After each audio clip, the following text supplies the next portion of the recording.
being the curator of Bobot's Trains on YouTube, I subscribe to and follow a lot of channels from you guys who have O-gauge layouts. And I realized that while looking at the scenes on the layout and looking at the trains is what we're here for, and it's neat, sometimes you feel like you wonder what's the overview of the layout and what's the guy's room or basement look like that he's doing all this activity in. So I thought I'd give you a quick overview here.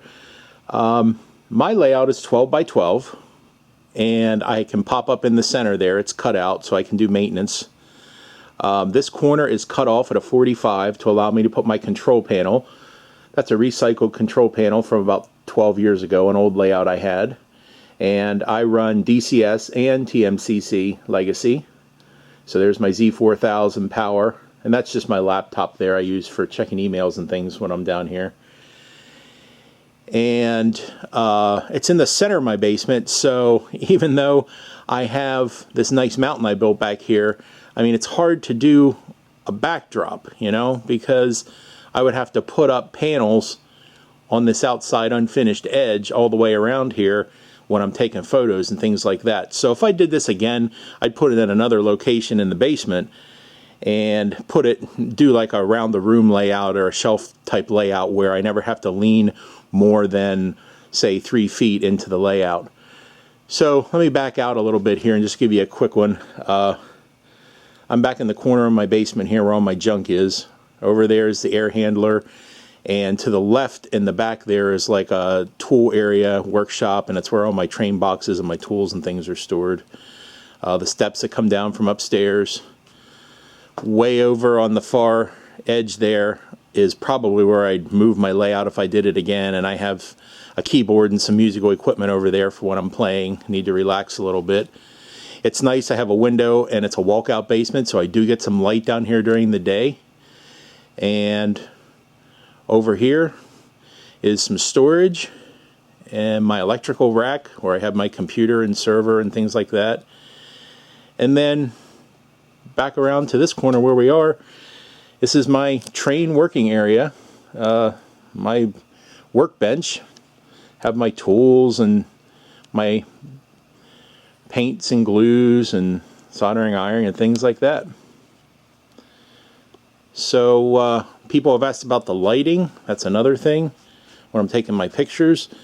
Just Home Depot workbench lights, work lights. Now that one in the center there, that's a 300 watt fluorescent, and you see there's a couple of them throughout the basement. They just screw in. They're like those spiral fluorescent bulbs you can buy, but they're 300 watts each. So mostly I'm running fluorescent down here, and depending on the way I point the camera and how I do the white balance, that will shift sometimes.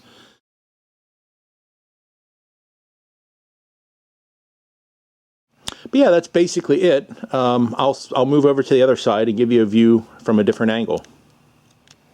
And here's a view from over here in this corner, and to the far left is the control panel where I was standing by that chair and that table there when I did the last shot. You see shots of the mountain there. I have a yard that I've worked on. The town, you know, the roads that I showed you, they come into town there, through the town with all the details, and out the other side. Sometimes you see the little trailer. He's down there on the end. Back out. Try not to make you sick here, but maybe I can roll over here. What I recently worked on were the houses. Sorry about that, guys.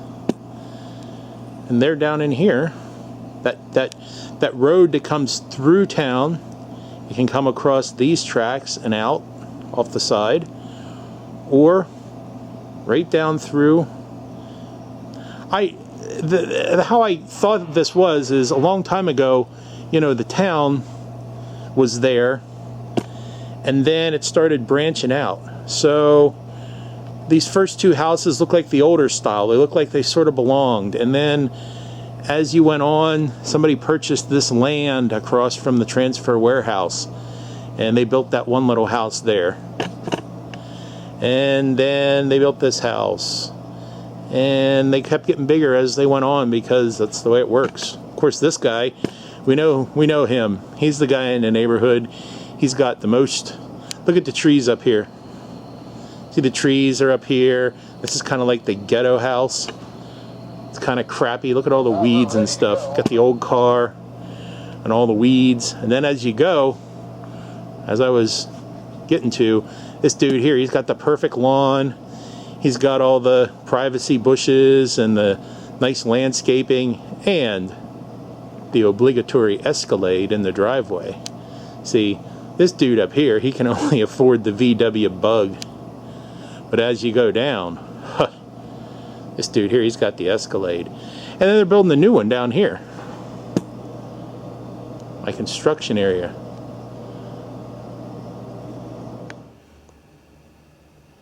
I didn't want to fail to show you my trays with all my Scenic Supplies, mostly Woodland Scenics or Scenic Express, all the different ground covers. I collect a bunch of these little spice containers. They come in great. I break this stuff down into smaller containers. It's much easier to work with when you're doing it on the layout.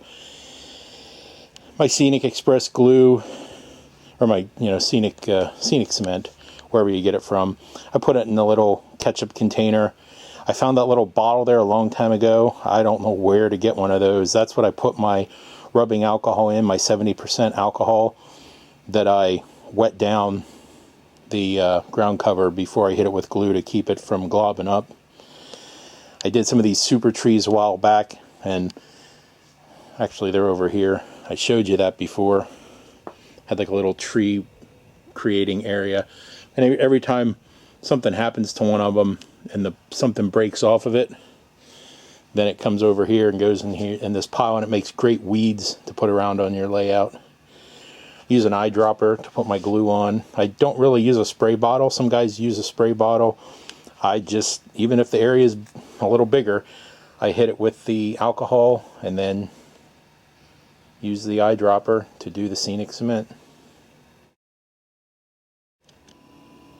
Now would be a great time to point out that when I'm working on small details in the center of the layout, this Topside Creeper has come in really handy. You can get it from Micromark online. There's a couple different vendors, but even for somebody a little bigger in size, it's very sturdy.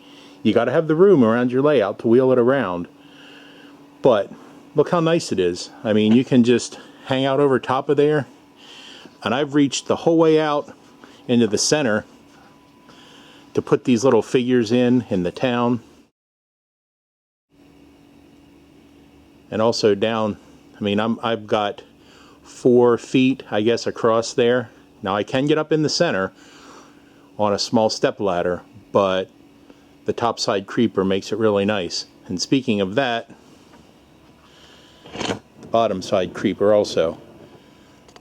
That, again, from Micromark.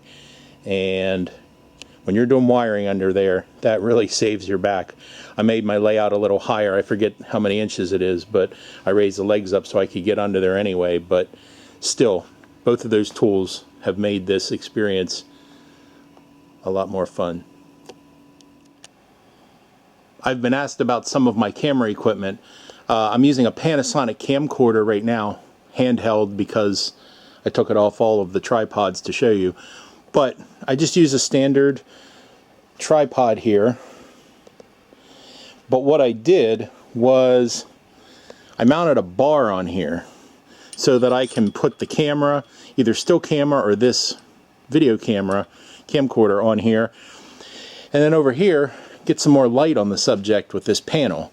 And this panel, it's an LED light panel, and it really can throw some light on the subject where you need it, maybe too much at times, and you can adjust the brightness of it. It's got a bunch of LEDs, a grid in there, and it runs off AA batteries, and they've been in there since I've had it, so very efficient and very nice to throw some additional light on your subject.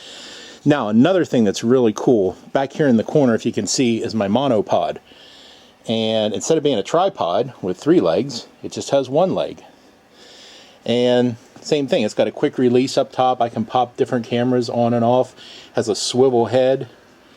And it's really great because Let me show you. Like, if I can simulate it here, once this is on here, you can move this way and this way.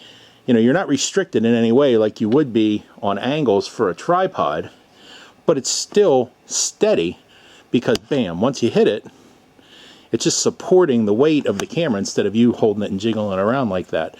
And you can go all different angles here if you buy the right attachment for the top. And I have a similar head here where you can pan, tilt. It's real nice. Here are a few more gadgets I use. This is a Gorilla Pod. This is very useful. It's a very small tripod that you can adjust these legs in any way you want. Wrap it around things. I put it up on top of buildings or freight cars and stuff like that so my camera can be bent and angled in any position. You're not going to get in there with a full-size tripod, but this thing will go anywhere on the layout. This is an iPhone tripod adapter. Put your iPhone in there and you can mount it on top of any tripod. What do we have? These are just quick release plates you put on the bottom of your cameras, and then they can be popped in and out of the tripods very easily. And what's this? Oh, this is my external mic, a lavalier mic that I can plug into my camera. Well, I hope this layout overview has been informative, and I would like to thank you for watching.